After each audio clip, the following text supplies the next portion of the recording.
in the workplace. So we're here with Jerome Lavoue, a professor at the Department of Environmental Health and Occupational Health, School of Public Health, University of Montreal. So we're actually from the same background. And then, we would like to welcome everybody from the industrial hygiene field, namely from Indonesia, Tanzania, and also Australia. It's a real pleasure to have you here. So I guess it's still 8 o'clock in Montreal, right? Yes. Good morning to you and good evening to everybody. We're here in our first day. The topic will be statistical background. So without further ado, I would like to give the floor. Thank you very much. Fausan, is that, do I pronounce? Yeah, that's okay. how you pronounce it. Yeah. And so thank you very much for this invitation. I am very glad to speak to all these colleagues and apologies for the time. It's always hard to share, to discuss with people across the world. So it's quite comfortable for me. It's 8 a.m. just after my coffee. So I hope it won't be too hard for people for whom it's the evening. So I'll start my slideshow. Okay. So normally you should see my slides correctly. And so this talk is something I've been giving to students attending the Master of Industrial Hygiene at University of Montreal, and also in professional development courses in several conferences. And yeah, if anything pops up in the chat that needs to an intervention, don't hesitate, because I see many screens, so I might not notice them. So first, some administration. So the slides you received, you can use them. You can share them with people. You can use them for yourselves under the following copyright. Little background about myself. So I am a chemical engineer, initially trained in France. And I then pursued a master in toxicology in Montreal, in Canada. And I did a Ph.D. in occupational hygiene.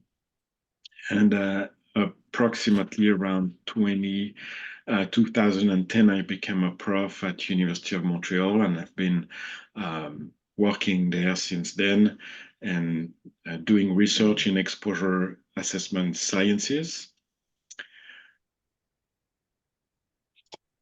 And here's the overview of the next three sessions. So today, tomorrow, and Thursday. So today is going to be statistical background. So first part, we will talk about the log normal model and variability of exposure in the workplace. In part two, then how we deal with uncertainty, because we never measure everything that is of interest to us. So we need like a poll in the general population. There is uncertainty that we need to manage. And tomorrow, I will attempt to provide an accessible introduction to Bayesian statistics, and we'll go through a bit quickly current international recommendations about sampling strategies and industrial hygiene data interpretation. And Thursday will be a more practical session where I will briefly present expo stats, and we will have some exercises using the tool itself, so that you can get a feel of how this set of tools works.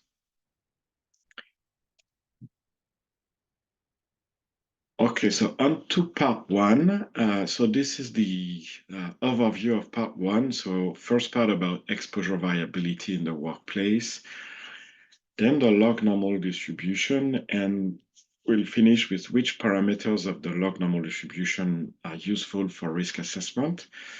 And as a first interactive exercise, I would ask you to go to that web address here. So I'll try to copy it. It's a polling website, so you don't have to enter any user information, but you will be able to choose an answer for a question that will appear at some point. So I'll just try to copy the address in the chat. The chat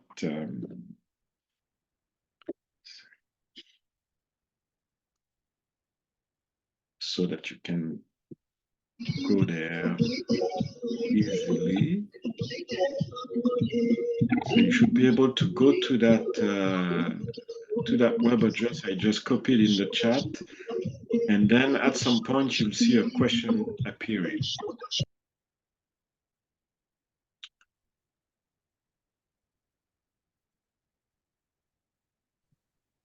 Kijana mtiga na vipindi lakini. Basi akakuwa website. Sasa hivi hata simu zote na karibu tunafanya. Okay, share.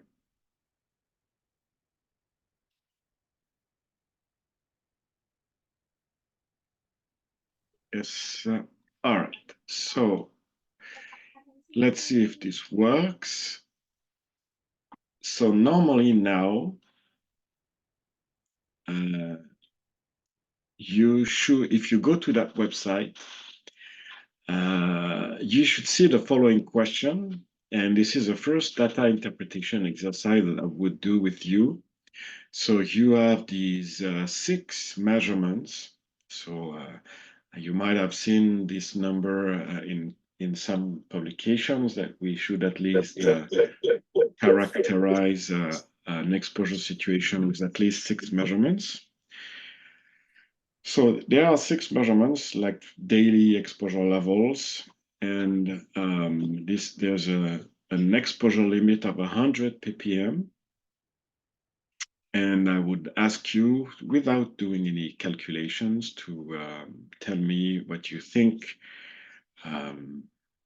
would be the conclusion after having a look at this data. So they are 25, 14, 52, 37, 2, and 51 ppms, and the OEL is 100.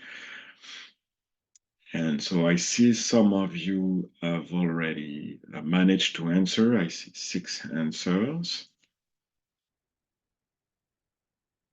So please, yeah, so I see some people answering in the chat. If you can, try to answer using the website I just sent, so then you can appear in the answer poll.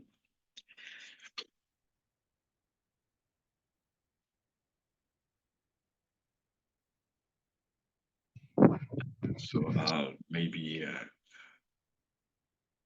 wait for a minute. You can see more answers. So this is like a free polling system. So I have access to, I think, 40 answers. So yes, there's room for everyone.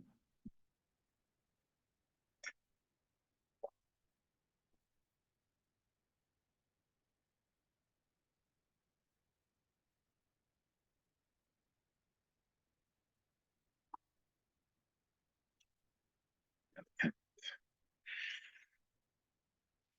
30 seconds. So we'll be using this morning this polling system a little bit.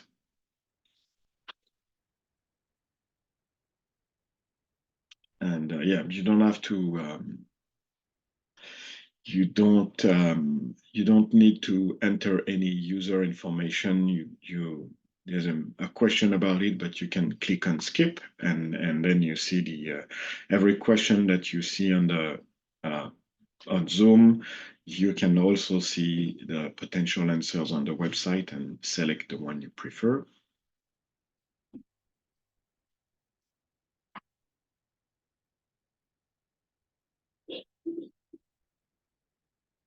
Okay, yeah, that's 15 answers. So I'll show them, and then I saw a couple on the chat. So let's see what. So here's the distribution of our around 20 answers. So some of you are unsure, and then the rest of you are split between it's okay and it's not. So we'll go into more details about that particular data set at some point, but and I always see the same reaction to this question. One interesting thing about that is that several experts, as yourselves, exposed to exactly the same data set will have very different opinions about what it means in terms of risk and what should be done as a consequence. And I think this is one aspect that maybe this training and other documentation about industrial hygiene statistics can help, is that a bunch of people, hygienists looking at the same data, hopefully will arrive to the same conclusion. So it's a very interesting example. And there's reasons for choosing A and choosing B and choosing C. And so we'll see what the calculations yield a bit later.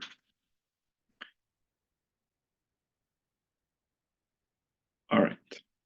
So keep close to the polling website, because I will have more questions soon.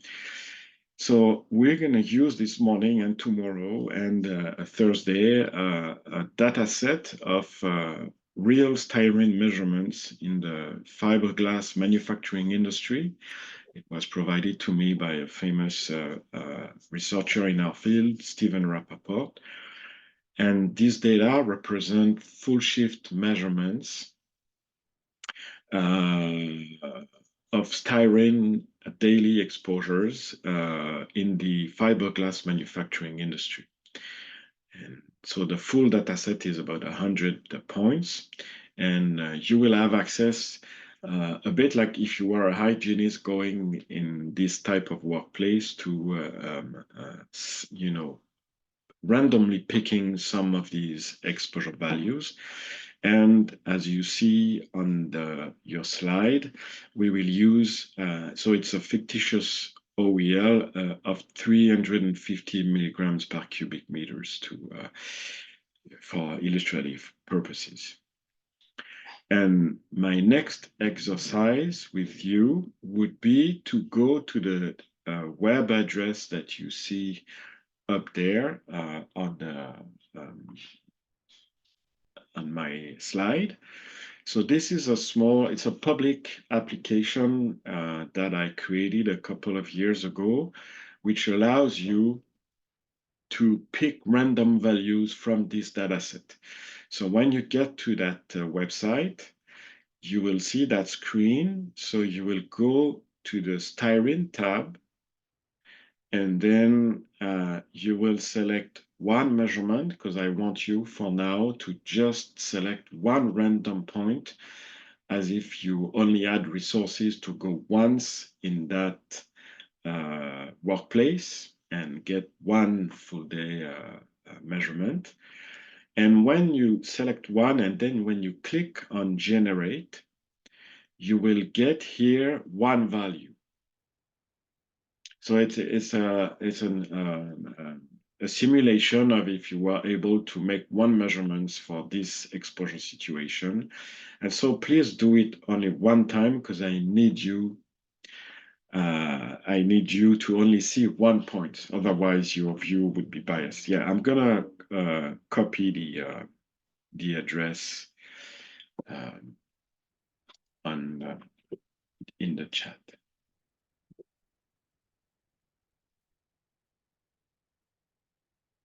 Okay. Here's the address. There you go.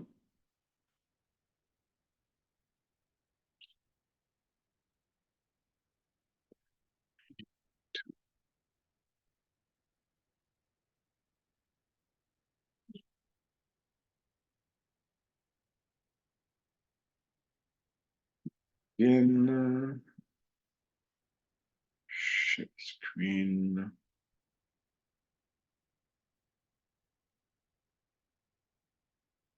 There we go.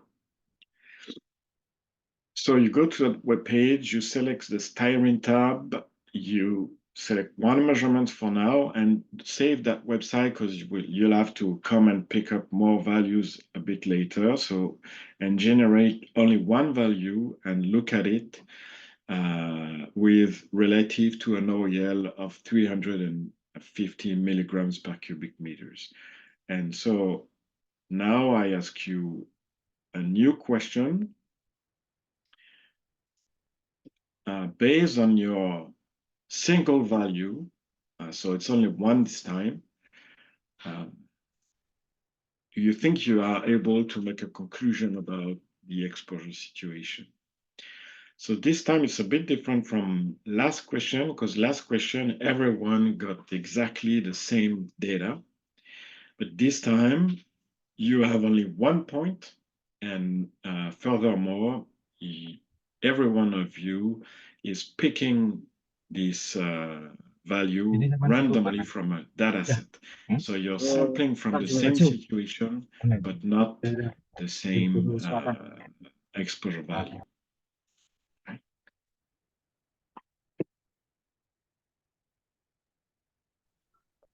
Okay, so I see one answer, so people managing to find a value, look at it, and interpret it relative to an OEL of 350. So remember, it's the styrene tab. You select only 1 point, click on generate, and then try to see what you think about that exposure situation.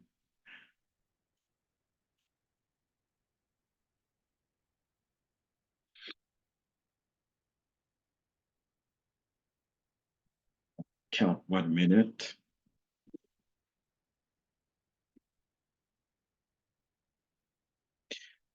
I think maybe some of you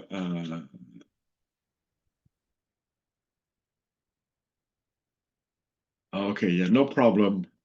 And there's also, we noticed that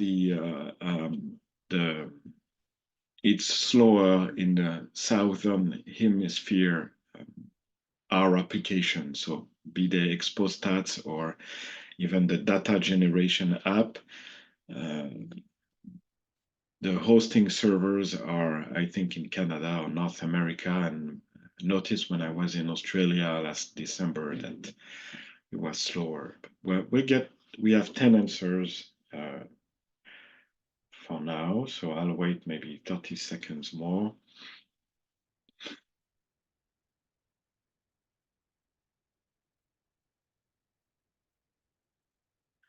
And if you want to use this small application, you know, to try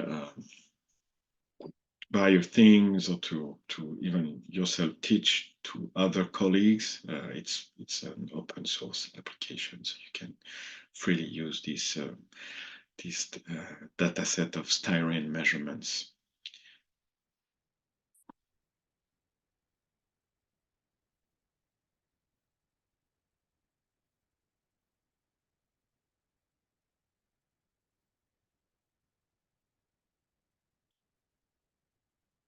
Okay, so in the interest of time, let's have a look at your answers.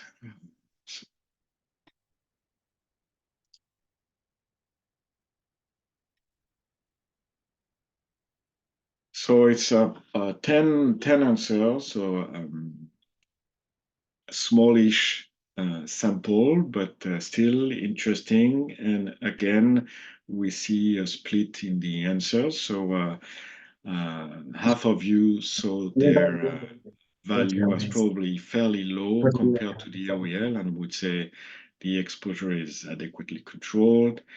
And the other half would say it's too high. And some of you thought, well, 1 point is not enough. And so this time it's everyone had access to 1 point from the same situation, but probably not the same point because its value was randomly picked from the full data set. So again, a lot of variability in the final choice, despite we are looking at the same situation. Okay, so here's a little bit of information now, and we'll continue to add more points to the one you already saw and see whether your decision evolves in the next year or so. So this first part is about exposure variability, and as practitioners, you probably experience it more often than I do myself.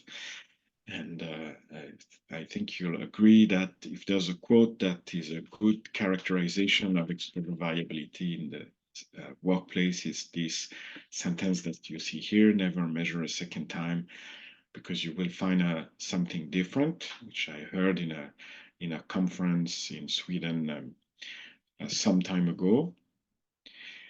And to provide some practical illustration, so this is also a data set of real exposure data. It was measured for one single worker, so it's not even an exposure group, a similar exposure group, it's one worker, and exposed to lead in a factory of manufacturing batteries. And you can see we have 23 days of exposure. So each measurement is an 8-hour full shift measurement. And you can see that across these 23 days, exposures varied a lot. With most of them varied between 10 and 40, but you see the lowest one was 1.3 microgram per cubic meter, and the highest was 63. And so you see there's easily, an order of magnitude in the fluctuation that we can observe across these exposure values for the same worker doing the same thing, of course. And this is a variability that you can see wherever you have resources enough to repeatedly measure exposure levels. And this has, in my opinion, profound implications on risk assessment in our field. So if I try to go back to a bit more conceptual slide, if we consider the life of a person, and at some point they will enter the active life of being a worker, and they will be at risk during that period of developing an occupational disease. And at some point during their active life, a worker might be working in my company, and during that time, I will be responsible as a hygienist for ensuring that this worker doesn't undergo exposures that would increase his risk of contracting an occupational disease. And during his time in my company, this worker might work in several places, but it might be possible to define periods of time where they would do the same thing regularly, without any process change.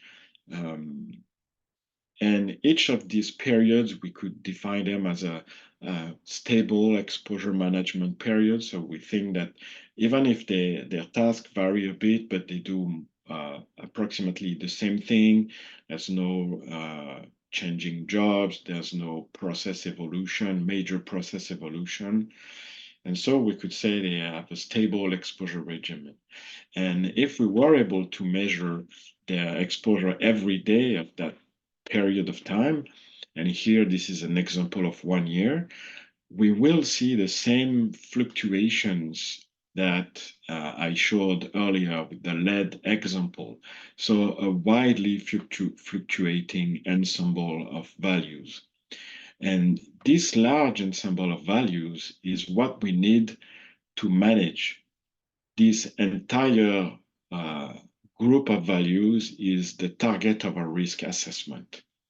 And this is a challenge because we need to make sure that this entire group of values is acceptable, not only the day we are able to go and measure it, but all the other days too. So the target of our assessment is always a large group of fluctuating values. And this can be 8-hour values.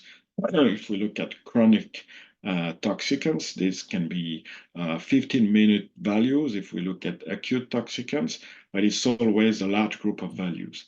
And the major challenge we have is that we need to evaluate the black dots. If you look at my graphic, and we only are able to measure a couple of these black dots, and this is a green dot that I show here, where if we follow, for example, the American Industrial Hygiene Association guideline, we should try to evaluate a similar exposure group with 6 measurements. Well, these 6 dots, we are only able to measure 6 out of a lot of black dots. And what we need to make a conclusion about is not the 6 green dots, it's the entire distribution. And this is why there's always a lot of uncertainty in the decisions we make about exposures in industrial hygiene. And there's one thing I want to emphasize because I am talking to you for these next 2 days and today about industrial hygiene statistics, but I want to insist that exposure statistics are not always necessary and are probably not very often necessary, because there are many ways to classify an exposure profile without going into statistics and statistical extrapolation of a few measurements to a larger population. So there are other ways to make exposure decisions. There can be documented worst case. You can use exposure models with examples in brackets. You can use the literature. On some specific processes, the literature is very is very abundant, sorry. And also judgment, your past experience. And so, for example, in this graph that I show here, where it's obvious that the exposure levels are very low compared to this fictitious exposure limit, one of these alternative approaches probably allow us to make a decision without needing to pick days and measure these days and then extrapolate. This other example here is the reverse situation, where you see a lot of the exposure levels in that situation seem to be much higher than the exposure limit. And in such a situation, probably this approach will also allow you to say, this is something we need to control. There's no need to go into a statistical procedure to make a decision about these situations. And in the cases where we cannot make one of these decisions, so an easy acceptable situation, an easy need controls situation. So something like that, when we are not sure whether the situation is acceptable or not, using these alternative methods, then we want to go into statistics, and this is the topic of my 3-day course, right? So when you decide you need that, you need to target what is your population of interest. So, for example, this is exposures experienced by a group of workers during a year, for example.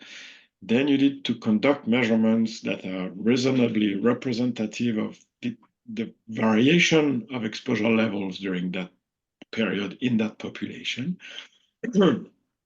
Sorry, so ideally, you would need random samples, but there's a practical constraints about purely random sampling.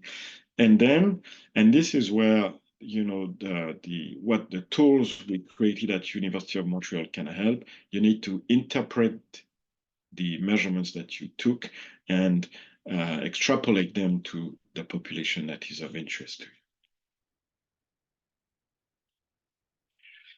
to you. Starting from now, we are going to explain in detail how you can do this statistical extrapolation. So thankfully, there's a statistical model that works very well in our field that will allow us to make this statistical extrapolation. And so this plot that you see here at the top left of your screen is an extended version of the lead dataset that I showed you earlier. These are almost 200 lead exposures. So not for a single worker this time, but for one similar exposure group, so people doing the same. So of course, you can see similar variability as in the first data set with easily an order of magnitude of fluctuations across the measurements, across the days and across the workers doing the same task, of course. And an efficient way to represent this data is by way of a histogram. So and a histogram would look like that. So what you do in a histogram, you split your concentration into bins of concentration ranges, like for example, from 0 to 5, 5 to 10, 10 to 15, and so on and so forth. And you count how many values in each of the bins, and then you make that kind of drawing. So for each column, the height is the number of values in each bin. And what you see is that you see this shape, this asymmetrical shape, where there's a majority of the data is like in a big chunk here, but there's a proportion of the data that can be fairly high. This corresponds to this part of the plot here. A little less frequent, but still existing high values. And you see this shape, you can smooth it into a curve. So you see that it's exactly the same thing. It's like a smoothed version of the histogram. And this is the same shape that you see here. And this is called a probability density curve. And don't be impressed by the statistical vocabulary. When you see a probability density curve, just think about a histogram. You see it's interpreted exactly the same way. And you see this asymmetrical shape that you see on the curve and on the histogram is what you would obtain every time that you have managed to gather a lot of exposure measurements. And it's been proven for many decades. The first papers about that appeared in the early 50s, and there's even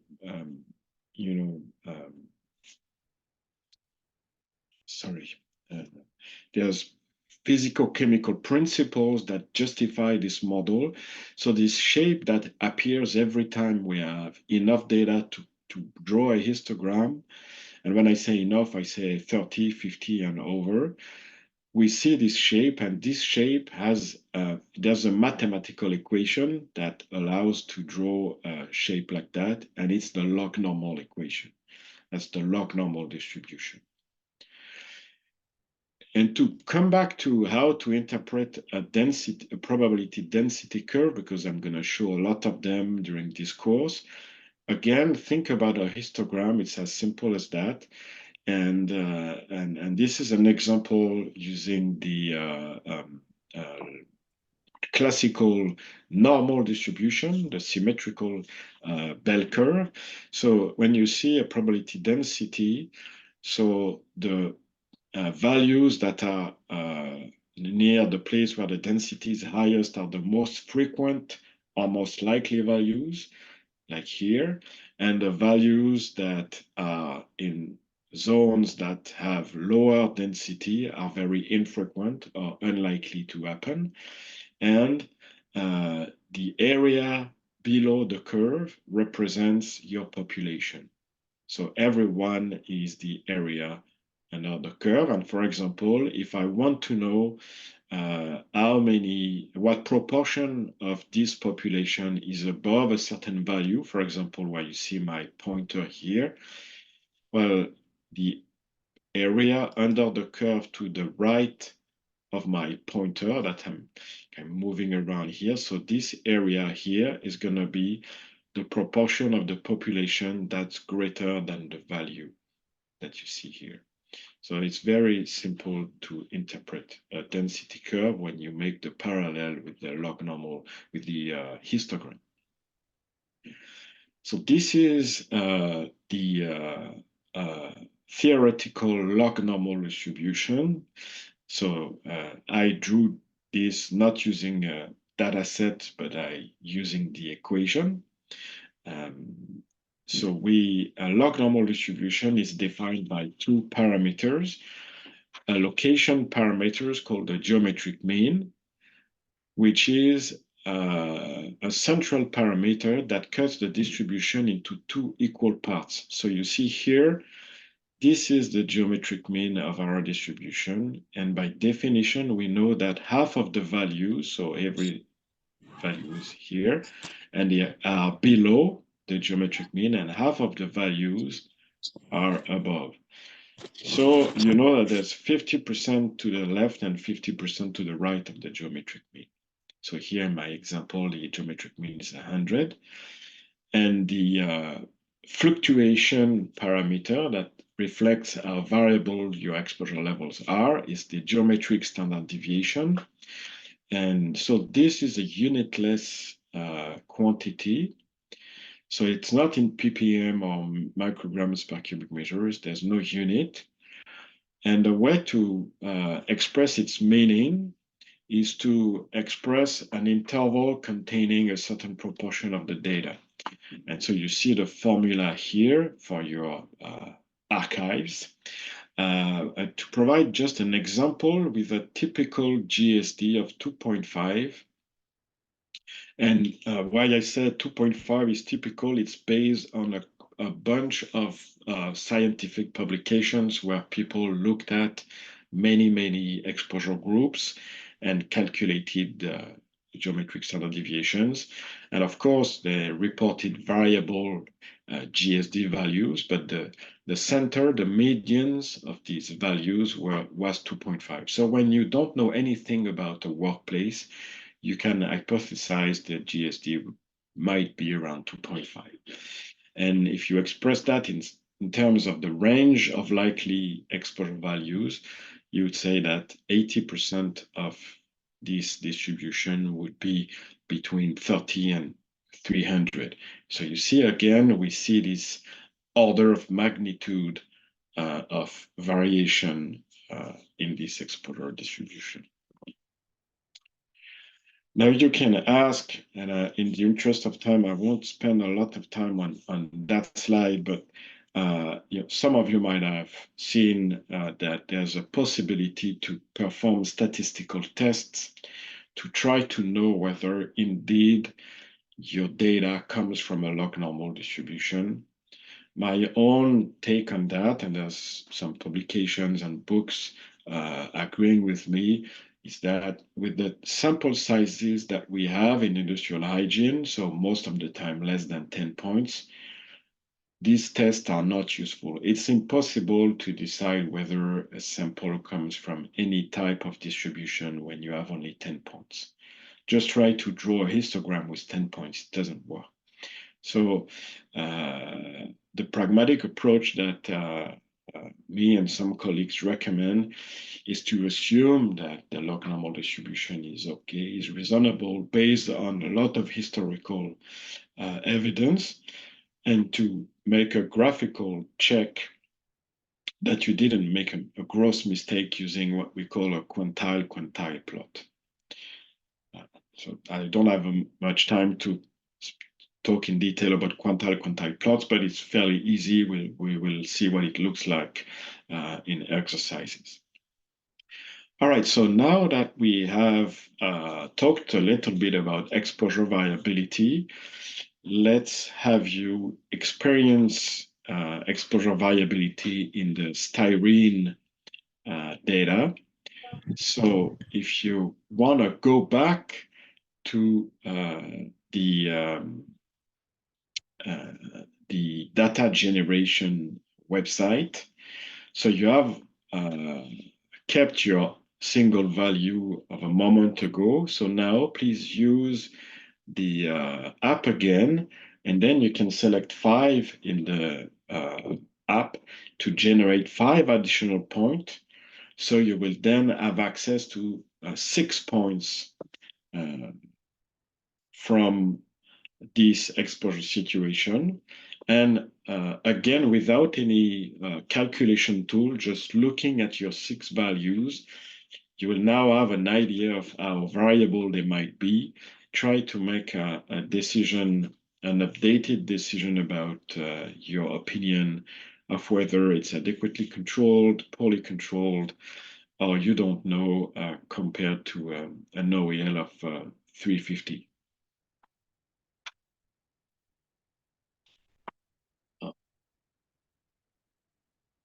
Okay, so I'll copy the data generation app in the chat again. Oops, sorry. There you go. And even the polling website, if necessary. So you should be able to add 1 point, add 5 points to your first, or if you lost the first, you can generate 6 at the same time, and then make your decision. So I'll calculate 1 minute more.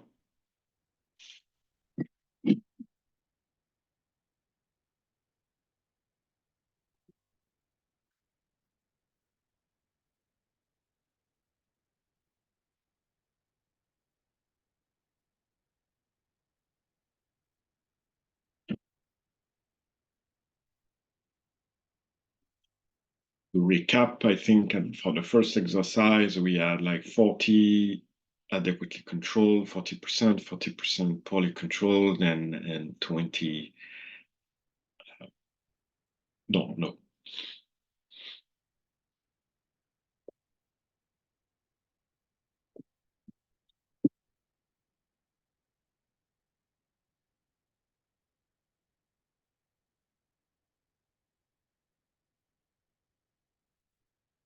Okay, a few seconds more. We 11, 12 answers.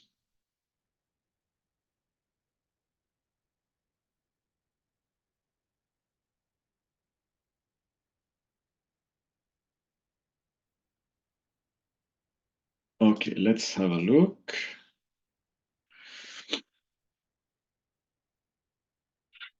Okay, so we lost the uncertain people, but the if anything, so there's only it's not a lot of answers, so it might be fluctuate Oh yeah, there's 20 people answer now.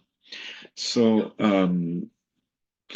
compared to the assessment based on only 1 point, most of you seem to have been reassured by having access to more data points and experiencing variability, since we have more people now believing the exposure is adequately controlled. So let's say we are now at 60, 65, 35. Let's say 60, 40, 60 adequately controlled, 40 poorly controlled. Okay. And nobody is uncertain anymore. So you believe 6 point is enough. So let's continue on and see whether that decision continues to evolve as we continue advancing in the session. So this part is now, okay, we have seen that exposure fluctuate a lot. We have seen that the log normal distribution adequately reflects these fluctuations. And now we're going to look at how do we use the log normal model to decide whether exposures are adequately controlled or not, going a bit further than just looking at the points we have. So there's two, obvious ways to look at that. So this could be, we could look at the center of the distribution. So look at average exposure, where is average exposure compared to the exposure limit. We could also look at high exposure, so this part of the distribution, and see how frequent these exposures might be above the OEL.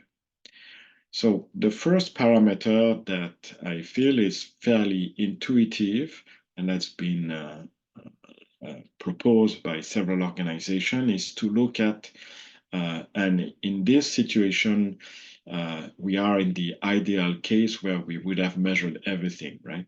So we see the entire distribution here, like a year of exposure, and we calculate what we call the exceedance fraction. So it's simply what percentage of the exposure distribution is above the OELs. How many points out of 100, for example, are above the OEL. And of course, I guess we want that proportion to be fairly low. And indeed, there's, I would say, there's a consensus among several organizations that when we do risk assessment for industrial hygiene, we will calculate exceedance and try to demonstrate it is fairly low. So one might want to make the demonstration that is indeed zero, so no exposure level above the OEL, never. But because we are not measuring every day, because we are only measuring in a couple of days or a couple of moments and want to extrapolate them, we cannot make the statistical demonstration that the exceedance is zero. The only way to do that formally would be to measure every day. So since we can do that and we need to extrapolate from a small number of values to a larger population,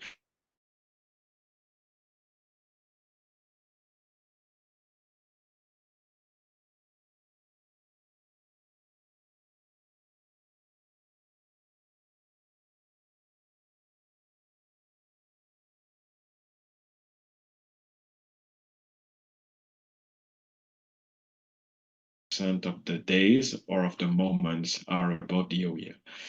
And so if I draw a calendar like that here, where you have, the 12 months of the year, 4 weeks for each month. So we have approximately 200 squares, 200 days.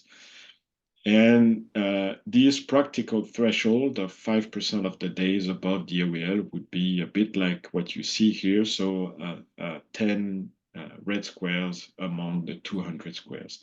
We should try to demonstrate that the situation is not worse than that, or it's better than that, ideally. So the conceptual way to express this is if I show here the probability density curve for the exposure levels. So imagine the histogram. And then if I draw the OEL here, and there's this vertical line, the exceedance fraction is the area under the curve on the right of the OEL, so higher than the OEL, and we want that to be smaller than 5%. So another way to express that is to say we define overexposure as the fact that the exceedance fraction would be greater than 5%. So the status of overexposure for an exposure situation would be more than 5% of the values above the OEL. Yeah, so there's a question in the chat. So I will mention these other guidelines. I think it's tomorrow, Aristides, and I'll provide a link to get access to them. Another way to make a decision about exposures, decide whether a situation is unacceptable or not, is to use what we call the 95th percentile. And so this is exactly, we'll see that it is exactly like the exceedance fraction, but it's like two ways of looking at the same coin, so to speak. So the 95th percentile is a parameter of the log normal distribution, and it's defined as follows. So the 95th percentile is the value of the distribution that's greater than 95% of the population. And so by definition, in one exposure distribution, there's 95% of the value below the 95th percentile and 5% above. The probability density curve way of showing it is if I show here the histogram or density curve of the exposure population. By definition, I have 5% of the exposure levels here, and I have 95% of the population here. And here we say that an overexposure situation if when this parameter is above the OEL. And just a small question about that, but basically saying that overexposure is equivalent to the 95th percentile above the OEL is exactly the same as saying that the exceedance fraction is above 5%. Exactly the same. You will make exactly the same decision. So to give you an idea of where is the 95th percentile compared to the geometric mean, because the geometric mean, which is also the median, is fairly easy to grasp when you look at a small number of data. It's the middle of the distribution, but the 95th percentile, is a value that's fairly high in the distribution. And to get an idea of where it might be, there's this little rule of thumb where, depending on the GSD, so you see the distance between the GM and the 95th percentile is this formula. It's the power of the GSD. So here are the numbers. So you see for a typical GSD, the 95th percentile is approximately 5 times the geometric mean. So you see it's very much higher than the geometric mean. It's 5 times the geometric mean. And so this is different experience that when you look at the data set, you instinctively imagine the center of it. But if we use the 95th percentile to make a decision, we should try to imagine the 95th percentile. So we should project our mind to the higher values to illustrate how difficult it might be. You see here, this is the initial data set I showed you earlier this morning. these are the 6 points, you see? And if I use expostats, which we'll use on Thursday, or even if I use the 5 times thumb rule, you see where the 95th percentile is. So when I showed you these 6 numbers, and if we use the recommendation of comparing the 95th percentile to the OEL, what I need to do is to project myself very far from the actual observed value, which all the values are here, but then the 95th percentile is here. So in this situation, this is an unacceptable situation. Despite most of the values were almost lower than half the OEL, what these values tell about the 95th percentile is that it's much higher than the OEL. And so this would be an unacceptable situation. So you see how difficult it is to instinctively project ourselves to the metrics that we use to make a decision, because our minds is able to imagine the center of these points, but not, these values here. So I find it quite interesting. A last parameter that has been mentioned for risk assessment, it is a bit less used today, I think, or is less apparent in recommendation, is to define overexposure as the status where the arithmetic mean of the log normal distribution is above an OEL. And I wrote LTA here as in the manual, AIHA manual, for long-term average OEL. And you see here that the arithmetic mean of a log normal distribution is somewhere in the middle, and we could make a decision by comparing this parameter to an OEL. So I don't have time to go into the whys and hows, but this decision scheme has been proposed, but more recently it is a little less recommended. And one of the reasons, I guess, here is as I show here. So here is a situation where the arithmetic mean is just below the OEL. So according to this metric, the situation would be acceptable, but you see there's a lot of red squares in that calendar. So, maybe too many days above the OEL when we use the arithmetic mean as a decision metric. For those who want more details, I'm happy to send some references on why this was proposed and why now it's a bit less recommended. And people focus on the exceedance fraction and the 95th percentile. Excuse me, Professor? Yeah? I think that we should take a short break, right? Maybe Yeah, okay. 5 minutes so that everybody can get a drink, relax, stretch a little bit. Yeah, of course. Of course. Okay.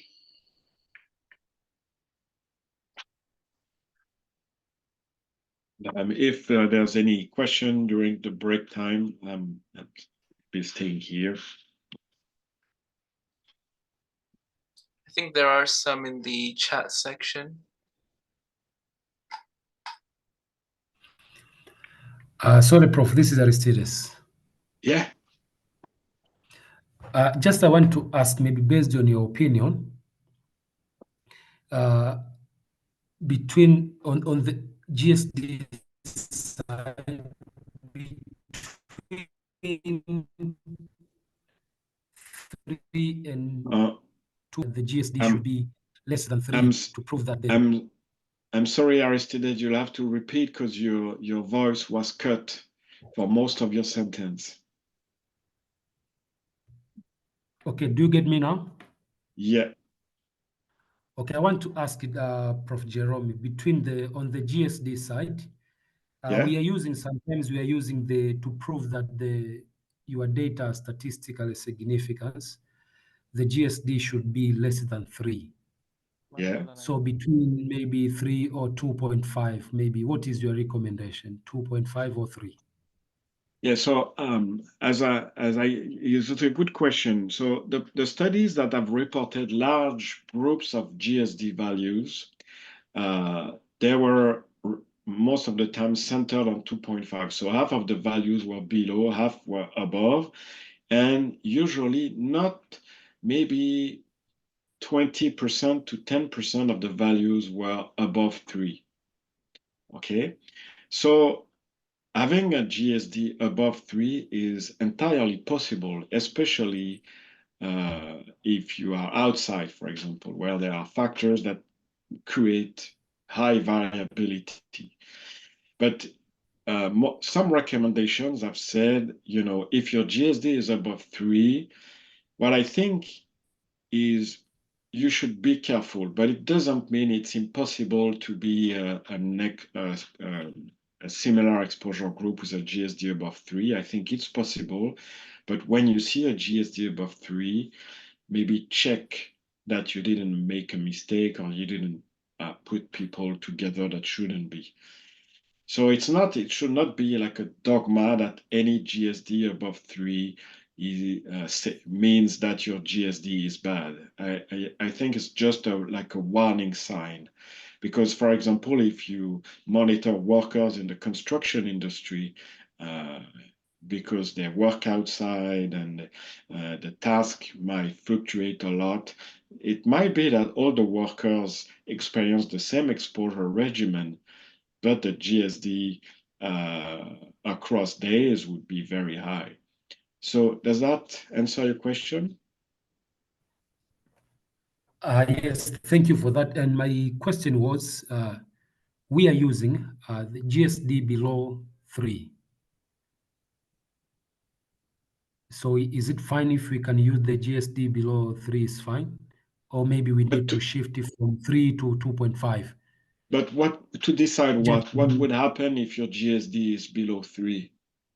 Yes, I saw you are based on the studies, on the research study, they say that the good GSD maybe should be at least 2.5. Maybe if you are using 3, below 3, is it fine?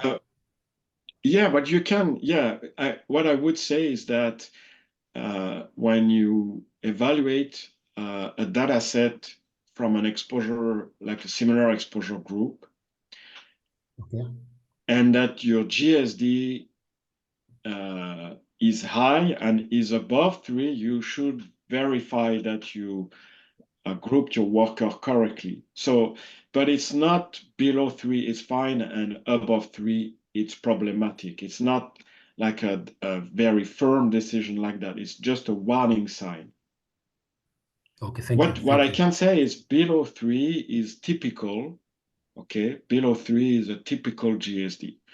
Like I analyzed a very large database, and 2/3, 3/4 of the GSDs were below 3. So below 3 is typical. Above 3 is atypical, but it doesn't mean it can't exist. So you see, my answer is a bit less firm that you would like. Sure, thank you. Thank you for that, Prof. Okay. Fauzan, is it time we go back? I think we should continue the presentation. Yeah, If there's any more questions, just leave them in the chat and then we'll get back to you. Okay, excellent. Right. All right, so to continue, so this is an illustration of applying these 3 different metrics to the same population of lead measurements. So again here, there's no uncertainty for that illustration. We have been able to measure every day for a full year, for example. So here you can see the 95th percentile. So by definition, I know that the area in gray is 95% of the distribution. And so the gray vertical bar is the 95th percentile. And you see it's slightly below the OEL. So it would mean that this situation is acceptable.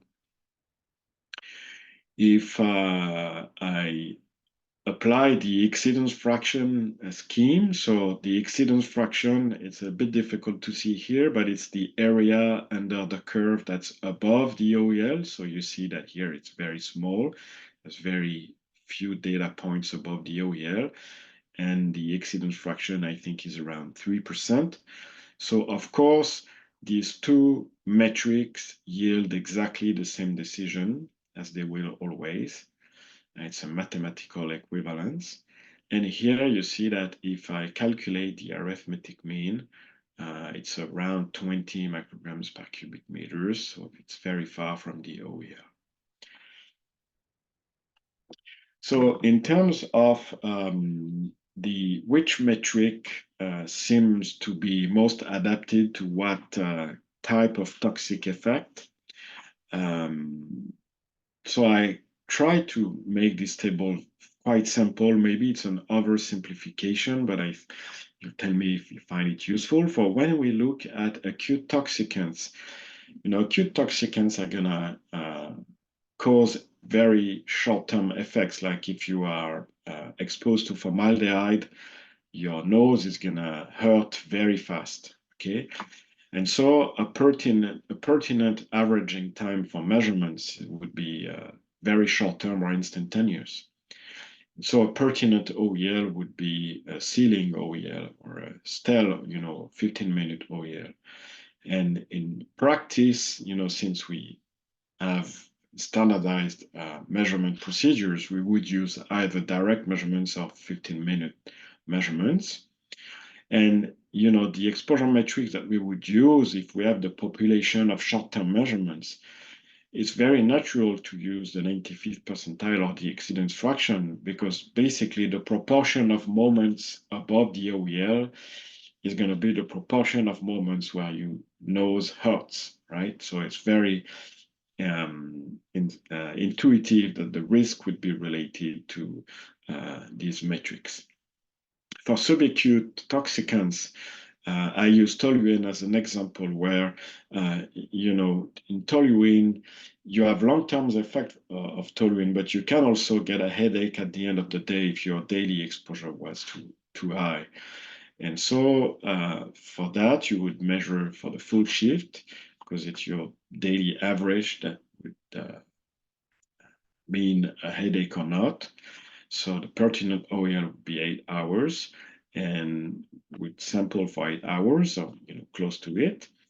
And also in that case, the upper part of the distribution is interesting as a risk metric, because basically the proportion of days above the OEL are going to be the proportion of days where you come home with the headache. So again, it's a nice intuitive relationship between your risk metric and the actual toxicology of the chemical.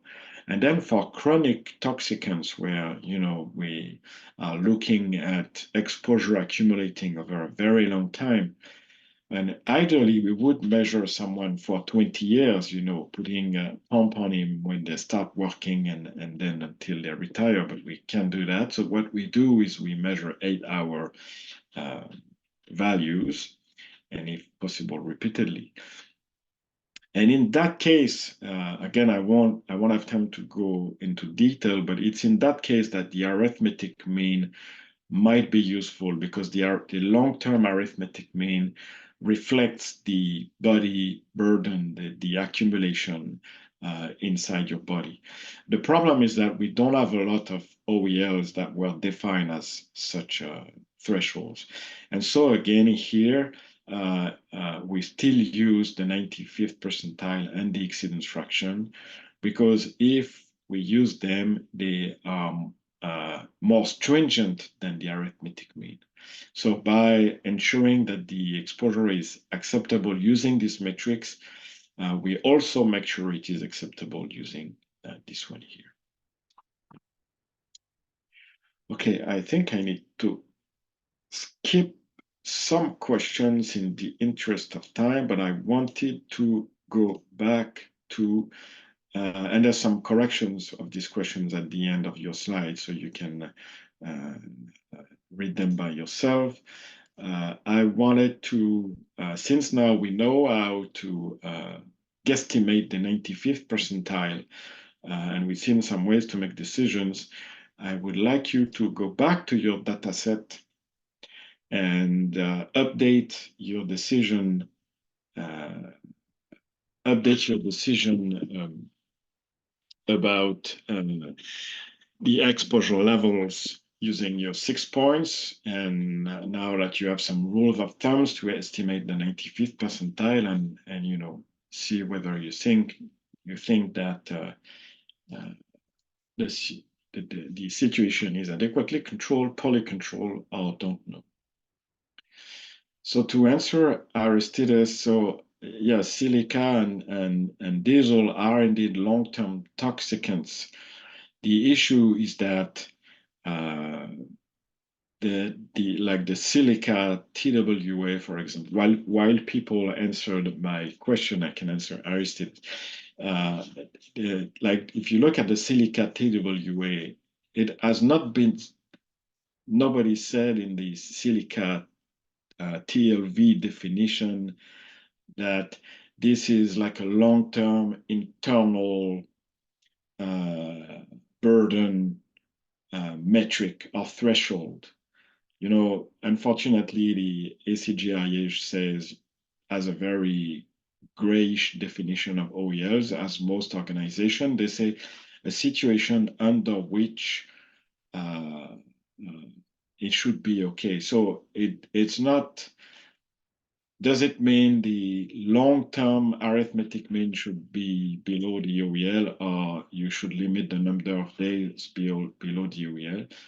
So, you know, I don't have time to explain a lot of debates around this, but I think now most organizations would say silica and DPM and any chronic toxicant, it would be best to manage exposure levels for industrial hygiene purposes, for controlling exposure and so on and so forth, using the 95th percentile and exceedance fraction. What is something different is epidemiologists doing studies trying to relate silica and DPM exposure to cancer or other chronic endpoints would probably estimate exposure using the arithmetic mean. But you see, it's different objectives. So my hunch would be stay with exceedance fraction and 95th percentile, except if you find an organization that specifically defined their exposure limit to be compared to the arithmetic mean of monitored exposures, which is very rare. Okay, so I didn't want to prevent people from answering. We have 8 answers. So more answers, please. A couple. 30 seconds more.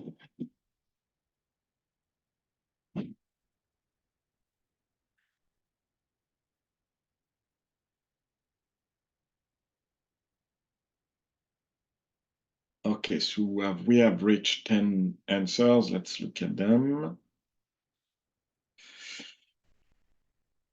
Okay, so there's been a shift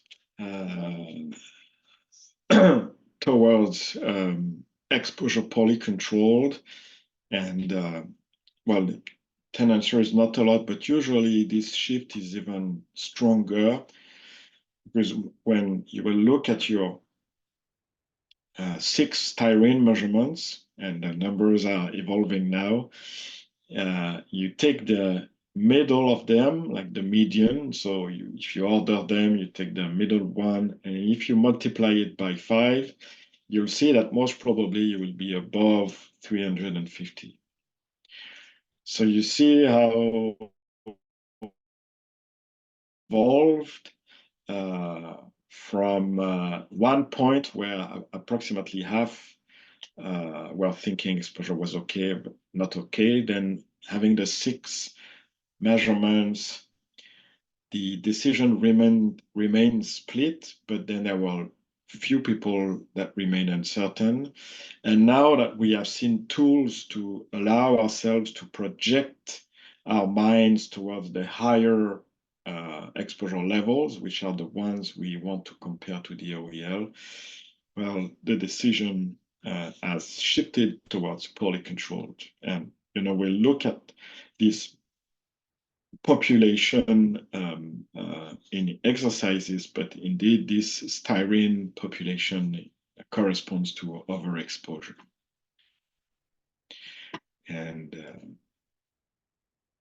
so thank you for the answers. And so to finish this first part, running a little late, but not too much. So I think this was made clear to you when I showed the your 6 green points and then the OEL and the 95th percentile. Just looking at your points and comparing them to the OEL is very seldom enough to ensure that the situation is acceptable. So to illustrate that case, so I did a small calculation, and I'll take just one example. But for example, if you take a true situation that has 1 day in 4 over the OEL, so that's very clearly unacceptable according to what several organizations said, much higher than 5%, 25%. So we take this clearly unacceptable situation, and let's say we take 3 measurements. If we take 3 measurements with this highly unacceptable situation, there are still 4 out of 10 of us would find these 3 values below the OEL.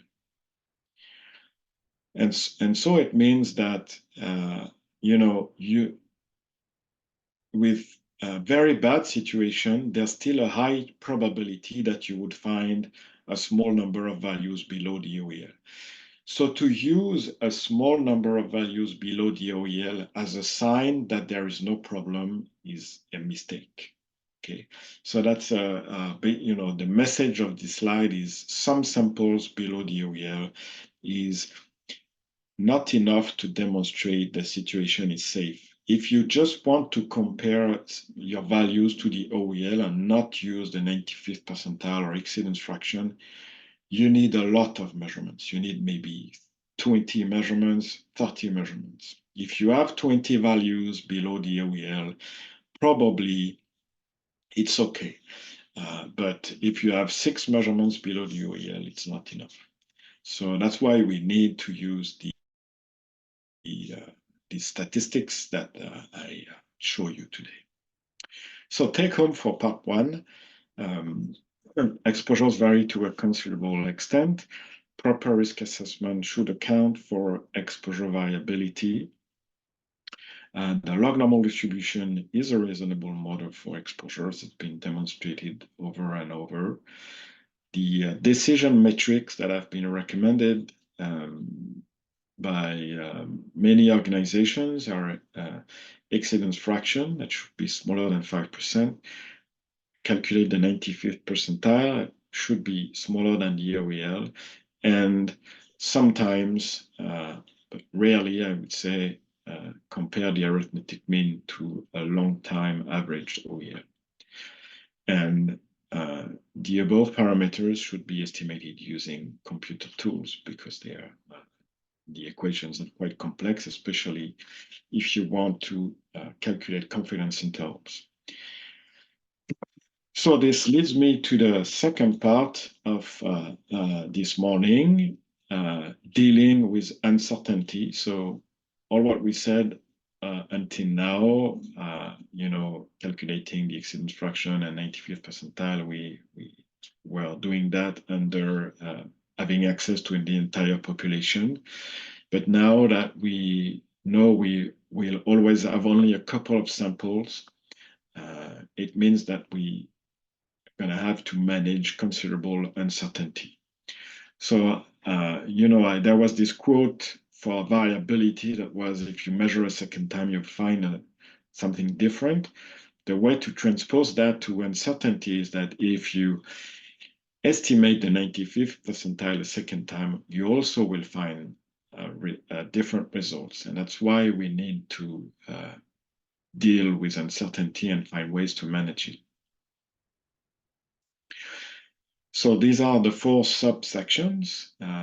First is the need for statistical inference. The second is how do we estimate uncertainty. The third is how do we manage uncertainty to reach a decision, because oftentimes managers want a green-red type of answer. And a final note, if I have time, on statistical versus real uncertainty. So why do we need statistical inference when we decided that we couldn't use these alternative methods? It's because of this reason. We are interested in a very large group of exposure values. For example, if we're interested in a year of exposure, it's approximately 200 days. And at most, we have access to a couple of days where we have resources to monitor exposures. And we want to make a decision not about the days we were able to monitor, but about the entire year. So that's why we need a statistical inference. And so how do we do that? How do we estimate uncertainty? How do we evaluate what our small number of value tells us about the entire population? So if we do a survey, and for example, you're lucky enough that you have resources to make a survey with 6 samples, for example, as the AIHA recommends. So using your 6 samples, you can calculate the GSD of these samples, you can calculate the geometric mean, and so you can draw an exposure distribution that corresponds to your 6 sample. With a GSD and a GM, this is enough to draw the histogram of the probability density curve. So this is the exposure distribution suggested by your 6 values. But what does this tell, about the actual population, and especially the actual population relative to the OEL? Right? This is the basic inferential question. What does my sample tell me about the true population? So this is why I put this blurry thing here. And this is where I think the Bayesian statistics are very useful, because they allow a very direct answer to that question.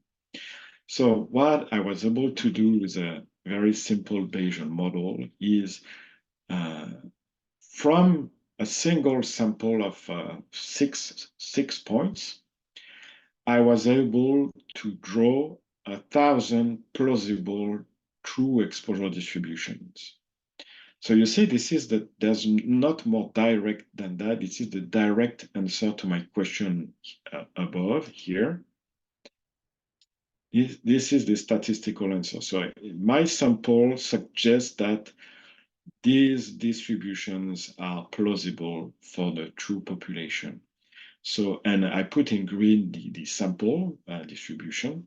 So you see that, of course, it makes sense, it's intuitive.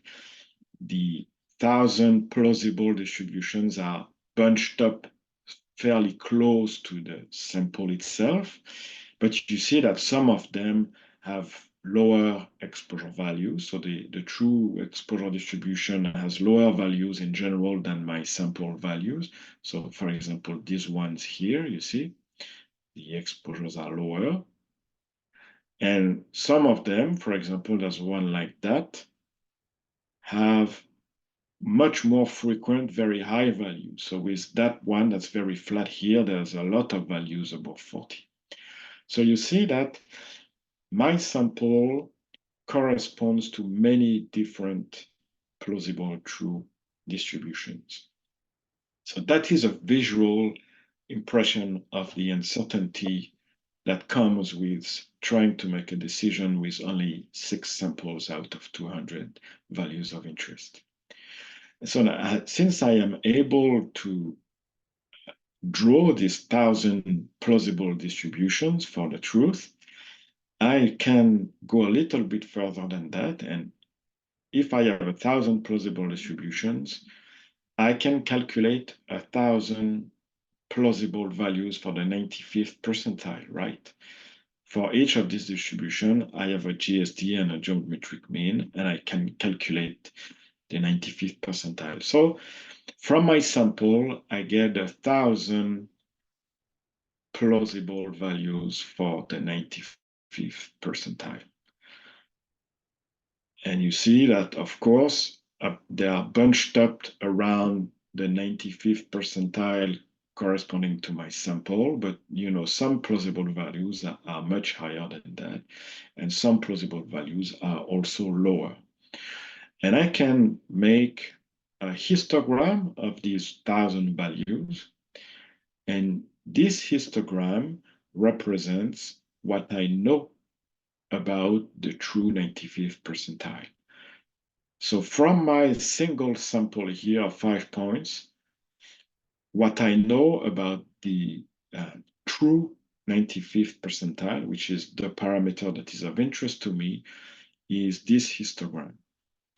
So the most plausible value would be the part of my histogram which has the highest number of plausible values out of my 1,000. So it would be around 45 here.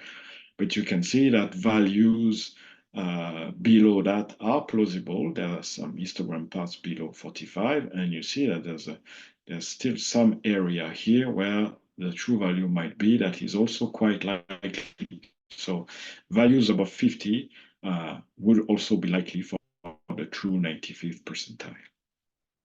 And I can, of course, smooth this histogram out and draw a density curve.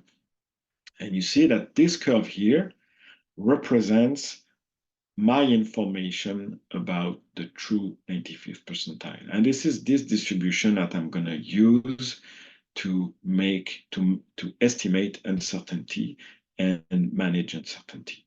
So the first thing I can do is that distribution, I can calculate a confidence interval.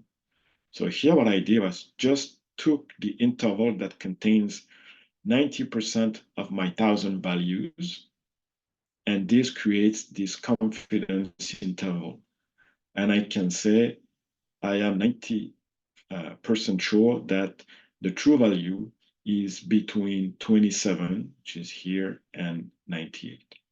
So you see how very intuitive. I take the histogram of my 1,000 values, take the interval of values that contain 90% or 900 of the values, and this is a confidence interval.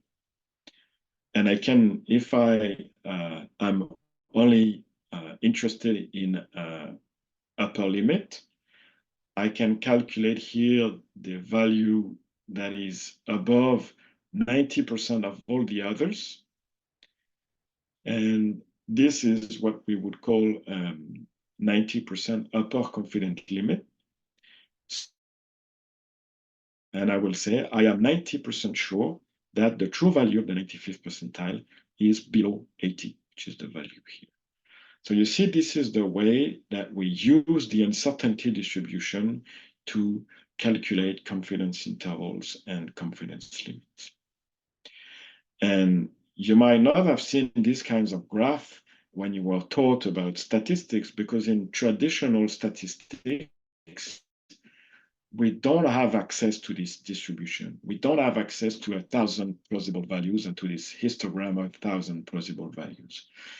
In traditional statistics, we only have access to the point estimate, which would be the highest point here, and the confidence limits. And we have access to these numbers using equations that you might have seen in books.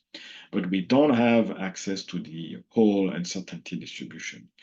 And tomorrow I'll show how we can use that uncertainty distribution to express uncertainty a bit differently than using confidence interval and confidence limits.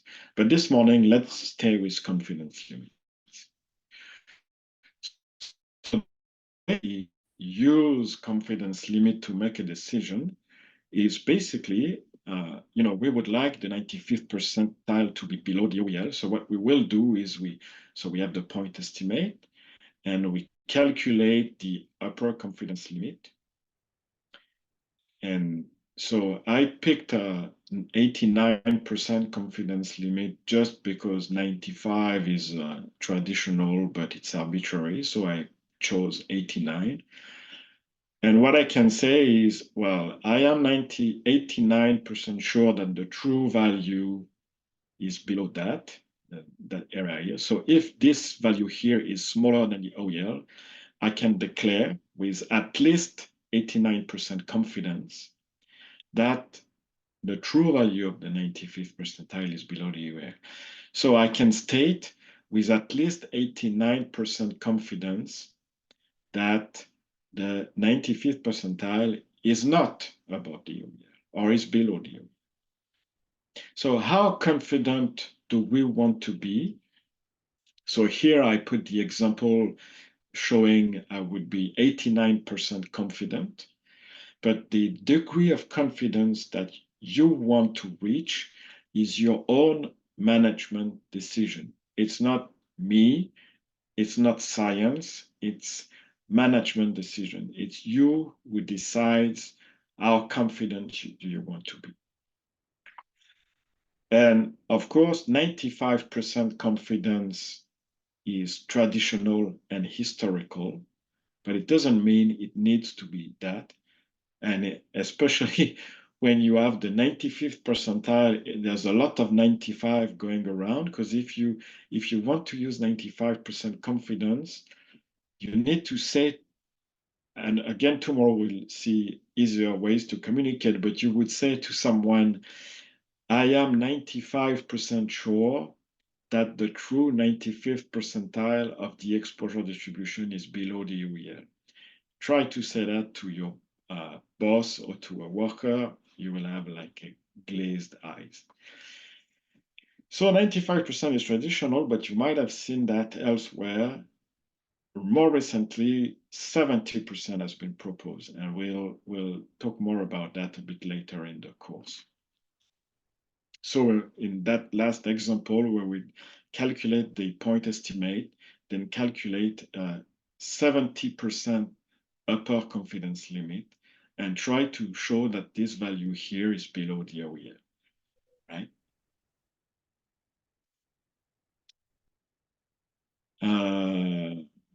Again, I think I need to cut the uncertainty question, but we'll see whether we have time to go back to them. So now we know how to estimate uncertainty. We calculate confidence intervals or upper limits to compare to the OEL. How do we manage, how do we transform that into yes, this group is acceptable, or this group should be the object of control measures? So to illustrate the difficulty of interpreting statistical results, when it's not the point estimate that you compare to the OEL, but the upper limit, I have two polling questions for you. So this is the first one. So, and this is a typical, those of you that have used IHStat, for example, to make decisions have faced this dilemma for sure. So here's your information. So we are looking at exposure to acetone. The TLV is 500 ppm. You had 5 measurements, and IHStat, for example, tells you the 95th percentile point estimate is 200, so around half the OEL, and the 95% upper confidence limit is 900 ppm, which is twice the OEL. So the point estimate is half the OEL, the 95% upper confidence is twice the OEL. So what would be your decision if someone wants to know, okay, you put a green flag on that, a red flag, do you want to collect more samples? So of course, there might be many factors involved in the decision whether you buy controlling equipment, but let's say simplify the question. You need to say whether you will not in this situation where there seems to be a statistical dilemma.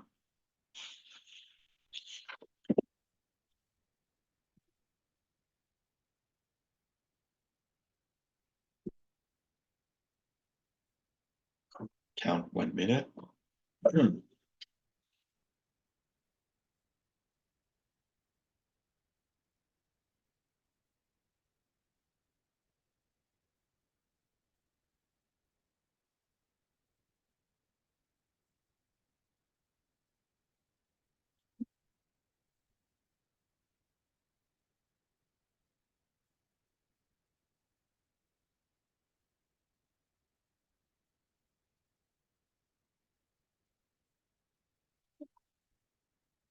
Okay, I have my 10 respondents.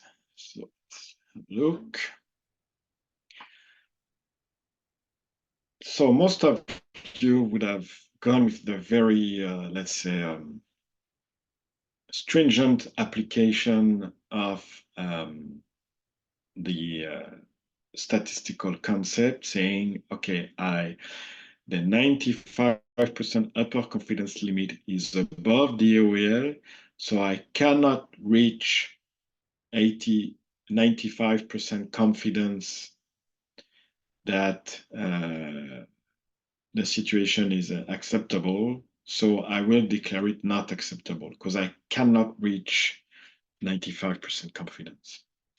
And so some of you said, okay, we need to reduce the uncertainty. And some of you said, well, the point estimate, which in a way is the likeliest value, is half the OEL.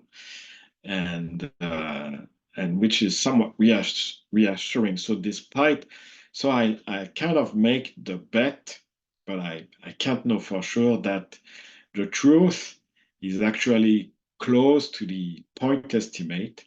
And because it is at half the OEL, I will make my decision using the point estimates and disregard the upper limit. And so say this is acceptable. All right, so majority would say not okay, 70%. So let's now switch to another question, similar one. Well, here's the question. So it is still acetone. It is still 5-hour measurements. And this particular hygienist has calculated not the 95th percentile, but the exceedance fraction. And the point estimates is 0.25. And the highest, 95% upper confidence limit is 12%. So in that case, what would you decide?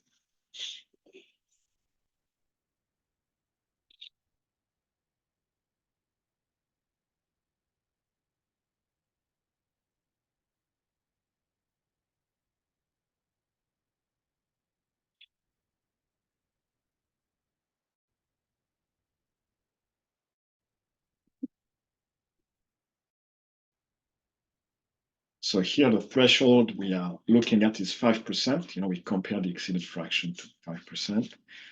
And it's a bit similar as last time. The point estimate is fairly low.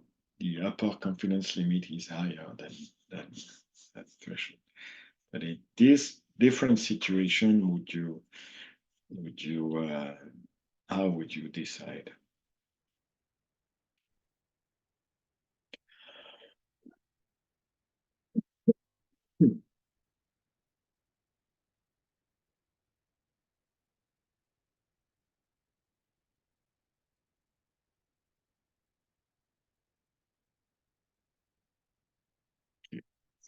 Second.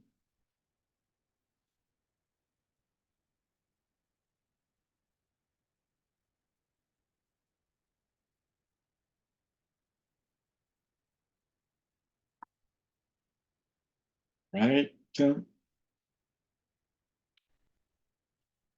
So in that case, we have shifted towards using the point estimate rather than the upper limit, because I think people felt probably that 0.25% was much lower than 5% as a factor of 20 between the two, right?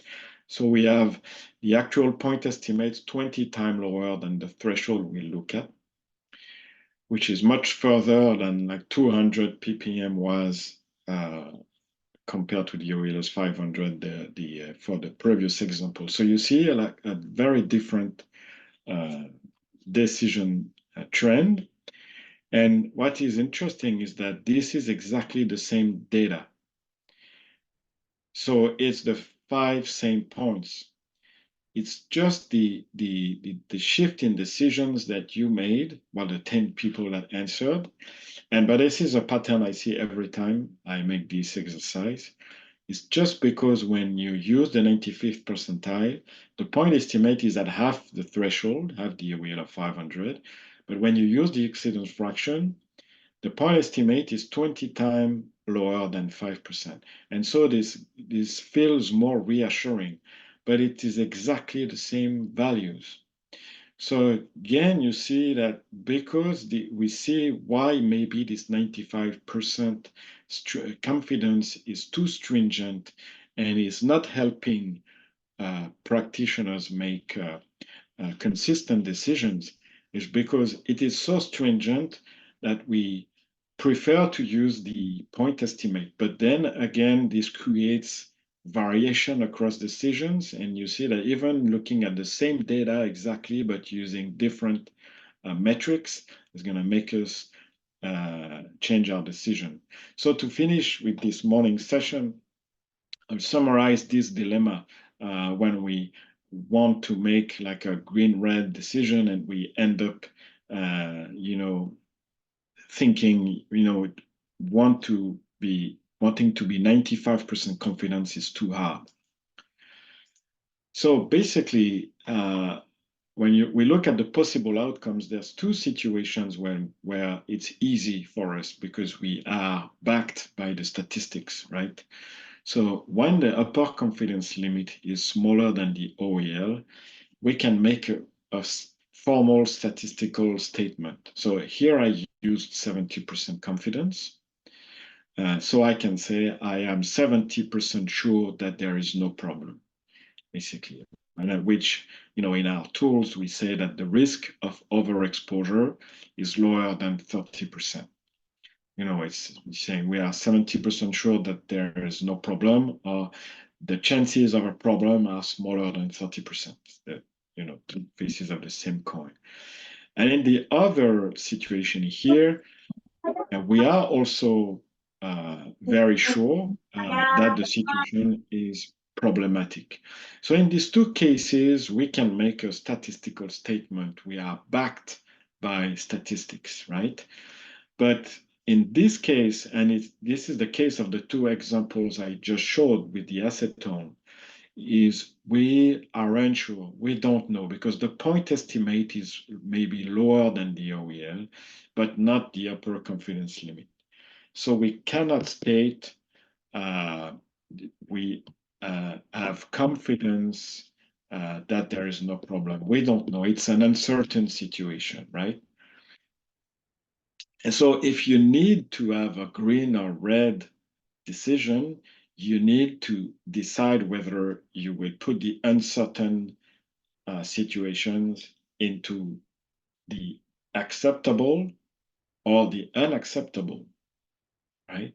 So if you say that the orange situation are acceptable, so basically you say, I don't know, so until I know it's a problem, it won't be a problem if you do that. If you say the arranged situation are green, you might miss some risk, right? And you fail to protect maybe, since we don't know, maybe you fail to protect workers.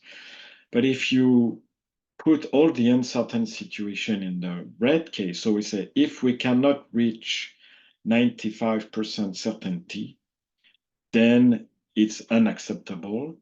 Well, then maybe you will declare too many situations unacceptable and then spend money where it's not really needed. And you saw with the acetone example that the point estimates are very, very far from the upper limits when we use 95%. So 95% is very difficult and is going to make a lot of unacceptable decisions if you use that. And this is the reason why several organizations have proposed an alternative and to be more lenient with the level of confidence. So, and it came from France originally, and then it was adopted by Europe. And 2 years ago, the AIHA made a series of video about that. But basically, the essence is that requesting 95% confidence that there is no overexposure is too stringent given the variability and the sample sizes we have. And so it will create too many false positives. So saying there's a problem when in reality there is no problem. And since we haven't seen sample size increase over several decades, unfortunately, I need to emphasize we would need to increase the number of samples underlying our assessments. France and then Europe and then North America now have proposed to use 70% confidence instead of 95.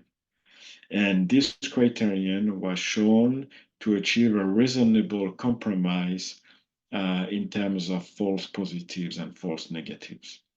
And if we have time, I hope we have time, we'll have a look at that in exercises. So the scheme that has been proposed in this series of video, that's actually a free series of video by AIHA, is the following scheme. So the optimal situation is when you can reach 95% confidence that there is no problem. So that's would be called acceptable. We would say the situation is acceptable because we reach 95% confident that there was no overexposure. Then if we can't reach 95%, but we can reach 70%, then it's called tolerable. So we are at least 70% sure that there's no problem, but we cannot reach 95, so it's a kind of a yellow situation. So the situation would be called tolerable. And then if we can't even reach 70% confidence that there is no problem, or if the chances of a problem is above 30%, then the situation would be called problematic, and then we will trigger action. So this is the scheme presented in these videos of the American Industrial Hygiene Association.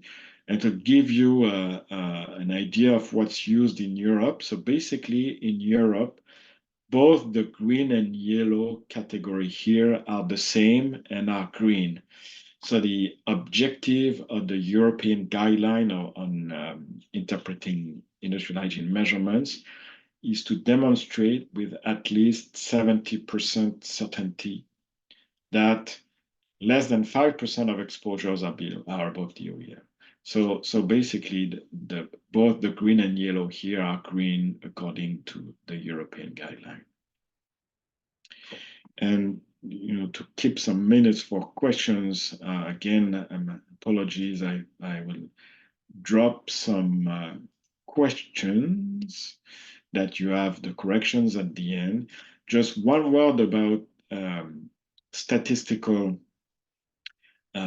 versus real uncertainty. So all the confidence intervals that I showed, they assume that you have a quasi-random sample from your population, that you did not introduce biases by failing to monitor some high exposure periods in the day, for example, that you have, adequate instrumentation, that you have no interference.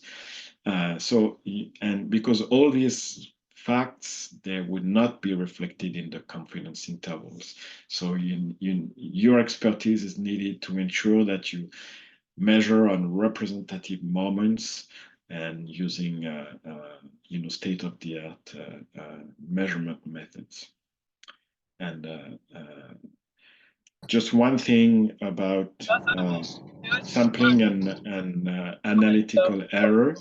So all I have said today, I never mentioned sampling analytical error, the fact that when you go and measure for a day, at the end, the lab is going to tell you the true exposure values was 200 ppms plus or minus 15%.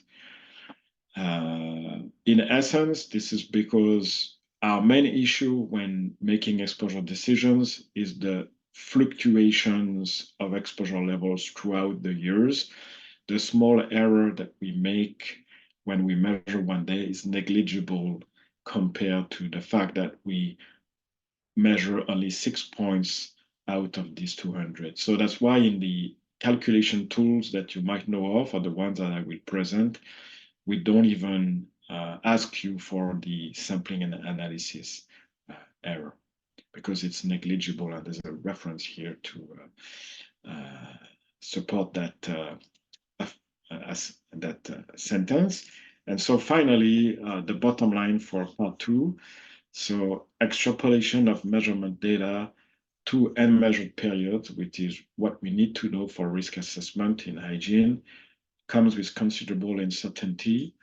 This is traditionally managed via confidence intervals. We'll see tomorrow alternatives. And when we need a dichotomous okay or not okay flags, this kind of decision come with false positive, false negatives, compromises. And we need to be aware that confidence intervals only represent part of the actual uncertainty. We need our measurements to be representative. We need to monitor the whole day, and we need to have accurate, be careful about interferences and so on and so forth. All right, I'll stop that. Sorry, it's almost time. Thank you very much for your attention. I hope you enjoyed some of it. All right, so do you want to accept some questions now? Yeah, or would you of like course, to note them? Okay.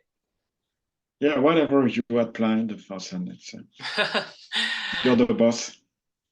No, we're free. We all came back from work anyway, so we'll open the floor to any questions.